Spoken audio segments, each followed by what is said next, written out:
일본군 위안부 피해 여성들의 삶과 위안소 등을 기록한 사진전 겹겹 지울 수 없는 흔적이 광주에서 열리고 있습니다. 사진을 촬영한 안세용 작가는 지난 24년 동안 우리나라와 중국, 필리핀, 인도네시아 등 아시아의 피해자들을 찾아다니며 이야기를 직접 들었는데요. 이미진 뉴스 리포터가 좀 더 자세한 이야기를 들어봤습니다. 겹겹 지울 수 없는 흔적, 사진전이 열리는 5.18 민주화운동 기록관에서 안세용 작가와 만나보겠습니다. 안녕하세요. 안녕하십니까. 우선 저희가 있는 이 사진전이 어떤 사진전인지 간단히 소개가 필요할 것 같습니다. 동티모르라든가 필리핀, 또 인도네시아, 중국의 그 현지 피해자분들을 찾아다니면서 또 기록하고 또 사진을 찍어서 이분들의 그런 아픔을 전시하는 사진전입니다. 몇 년 동안 이렇게 작업을 하셨던 거죠? 처음 시작한 거는 이제 1996년도니까 벌써 24년 정도 됐고요. 24년이요.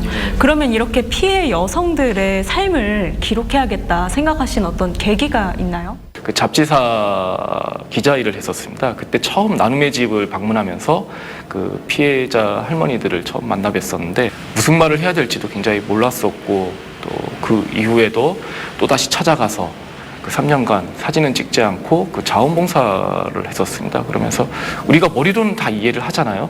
근데 가슴으로 받아들이면서 이제는 제가 그 피해자분들과 같이 할 수 있는 일을 찾자. 그래서 제가 가장 잘할 수 있는 사진으로 이분들을 기록하고 또 전 세계에 알려야겠다는 생각으로 이 일을 시작하게 됐습니다. 현재 일본에 거주하시는 걸로 알고 있는데 그럼 이렇게 일본에 가게 된 것도 이번 어떤 일과 관련이 있나요? 호랑이를 잡으려면 호랑이 굴에 들어가야 된다고 생각을 해서 이제 한 2009년, 10년부터 일본에 조금씩 왔다 갔다 하면서 이제 좀 정착을 하게 됐죠. 이제 거기서 그러면서 이제 사진전이라든가 강연회, 심포지엄 여러 가지 활동들을 하면서 이 문제를 일본 사람들에게 알려나가고 있습니다. 일본에서 활동하는 게 어렵지는 않으셨는지 궁금하거든요. 아니면 새로 배운 게 있으신지도 궁금하고요. 굉장히 어렵죠. 무엇보다도 우익의 공격. 최근 여러분들이 다 아시겠지만 소녀상으로만 알고 계시지만 아이치 트리엔날레 표현의 부자유전에서도 저희 작품도 함께 중지가 됐었습니다. 일본에서 이 전시나 강연을 하다 보면 우선 모르는 사람들이 많습니다. 학교에서 제 또래만 돼도 역사를 제대로 배워본 적이 없는 거예요. 그러다 보니까 어떤 문화적인 접근으로 이 사진전을 찾게 되고 이게 무엇인지 궁금해서 보다 보면은 자신들이 이 과거에 자신들의 과거를 알게 되는 거죠. 그러다 보면 일본의 습성이 파고드는 그런 습성이 있기 때문에 좀 더 자기 스스로 파고들기도 하고 또 이런 사진전이나 저희 활동을 할 때마다 같이 오셔서 같이 참가를 하면서 이 전시회를 같이 준비해 주시는 분들도 점점 늘어나고 있습니다. 우리나라뿐 아니라 아시아의 여러 피해 여성들을 만나셨잖아요. 쭉 만나시니까 어떤 생각이 드셨어요?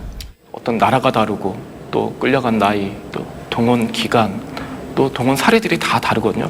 그러한 사례들이 다 다름에도 불구하고 이미 오랜 세월이 흘렀음에도 불구하고 모든 걸 다 기억하고 계신 거예요. 그리고 분노조차도 삭히지 않았던 겁니다. 그러니까 그만큼 이분들의 아픔이 다르지 않다는 걸 굉장히 많이 느꼈는데 무엇보다도 지금까지 이분들에게 누구도 관심을 가져본 적이 없고 또 치유조차 받아본 적이 없는 분들입니다. 그래서 그런 모습들을 보면서 굉장히 좀 가슴 아팠습니다. 그럼 이렇게 피해자들의 이야기를 듣고 기억하는 게 어떤 의미가 있다고 보세요? 우리가 기억하지 않는다면 또 알지 못한다면 이 역사는 아픔의 역사는 또다시 반복될 수밖에 없다고 생각하거든요. 또 우리만의 문제가 아니라 아시아 태평양 연안의 전체적인 문제로서 우리가 함께 풀어야만 또 국제사회에 많은 공감을 얻고 또 이 문제 해결에 또 다른 해결의 실마리를 또 찾아갈 수 있다고 생각합니다. 알겠습니다. 매일 오후 4시에 전시장에 오시면 저희 작가가 직접 작품을 소개하는 도슨트 프로그램이 운영됩니다. 함께해 주시면 고맙겠습니다. 오늘 말씀 잘 들었습니다. 고맙습니다. 고맙습니다.